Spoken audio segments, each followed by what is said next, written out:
ټولیزو پراختیایي پروژو د پلي کولو په دوام دا ځل د کندوز علي اباد ولسوالۍ د ښار پلي لارو د کانکریټ کولو پروژې چارې پیل شوې. د دغه ولسوالۍ د ښاروالۍ ادارې مسؤل وایي په دې پروژې کې د ښار پلي لارو اساسي جوړول شامل دي چې ټولیز لګښت یې 1,400,000 افغانۍ ښودل شوې چې د ښاروالۍ له پراختیایي بودیجې څخه ورکول کیږي. چې دې سره به ولسونه له ځینو ستونزو او مشکلاتو څخه وژغورل سي او اسانتیاوې به ورته برابرې سي. دغه پروژه کې سړک هم پراخیږي، پیاده رو جوړیږي چې دې سره د ولسونو هغه ستونزې او مشکلات رفع کیږي. د پروژې په تطبیق سره د خلکو انتهایی مشکلات حلیږي، ځکه چې اوس خامه ده او انتهایی بې نظمه ده. د ښار نظم به برابر شي او د ښار ښکلا به پیدا شي.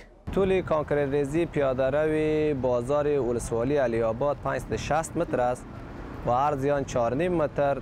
در مدت 2 ماه انشالله تکمیل می شود و با کاری از این پروژه تعدادی از کارگرای همین محل سر کار می شود. په ورته مهال د علي اباد ولسوالۍ اوسیدونکي د دې پروژې په پیلېدو خوښي څرګندوي او وایي چې د دغې پروژې له پیلېدو سره به د ښار د ښکلا سربیره لسګونو کسانو ته د کار زمینه هم برابره شي. بخیر اینجا را یقیر کنه، اینجا را جور کنه برای ما بخیر، از همین گرد خاک از مریضی دور باشیم بخیر.